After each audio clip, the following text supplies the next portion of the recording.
অটোওয়ালাটা মধ্যে ফেলে গেছে আর এবার গায়ে গেছে আমি ক্যাব রাখাই মানে আমি থাবড়ি খাই গেছি যে কি করবো পরে আমি ডাইরেক্ট মেরে দিছি। দিন যাবত গাড়ি স্যার ঘুম টুম পারেন না আমি সকালবেলায় ঘুম টুম পেরে সকালবেলায় রওনা দিচ্ছেন।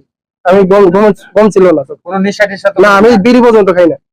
আর আপনি হঠাৎ করে এরকম ধরনের মানে আমি থাবড়ি খাই গেছি মানে কি করবো মানে একটা এখানে যে যারা যাত্রী ছিল তাদের কি এরকম আমার যাত্রী কোনো ক্ষতি করছে হবে অটোওয়ালা যাত্রী মানে অটোওয়ালার চোখে এখানে কেটে গেছে কিন্তু চোখ টোক ওঠে না কোনো কিছু মানে এই বড় জায়গায় কেটে গেছে।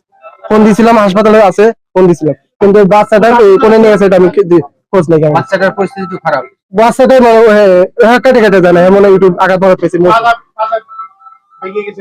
সম্মানিত প্রিয় দর্শক এখানে আপনারা যেমনটি ছিলেন আজকের এই সড়ক দুর্ঘটনার যে ঘটনাটি ঘটে গেল তা আমি আপনাদের জানানোর চেষ্টা করলাম যে যেখান থেকে ভিডিওটি দেখতেছেন বেশি বেশি শেয়ার করবেন এবং অপরকে দেখার সুযোগ করে দেবেন।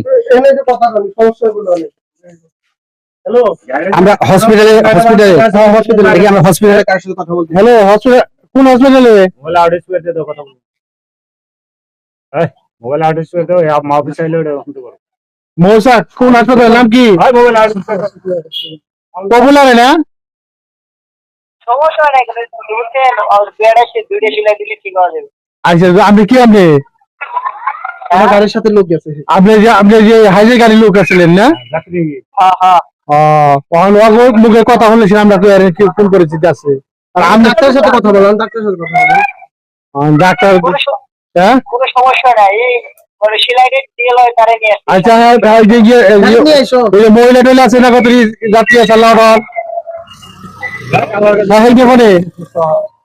হ্যাঁ কি কর ওই যে মহিলা সাল্লাহ ওই যে বাচ্চা তুলে যে মাথা ব্যথা পাইছে একজনের মাথায় এর তো এটা নিয়ে আসেন এর কোন এটা তো কই যাবার অনেক আচ্ছা তাহলে এখন আপনি অটো ড্রাইভার নিয়ে গেছেন তাই না?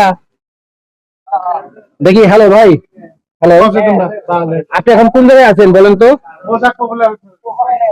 তো এখানে কয়জন রোগী আছে এখানে এখানে অ্যাক্সিডেন্টে কয়জন রোগী আছে?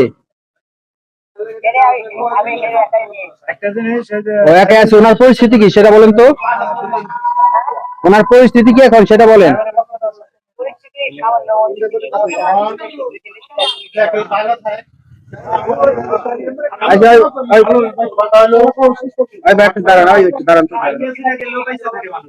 সামান্য প্রিয় দর্শক এই সেই ড্রাইভার যে এই মুহূর্তে একটি দুর্ঘটনার সম্মুখীন হয়ে গেল এই রাস্তার তো তাদের অবস্থা আমরা এখনো বুঝতে পারতেছি না যে তাদের পরিস্থিতি কি তবে আমরা পরবর্তীতে আপনাদের জানানোর চেষ্টা করব।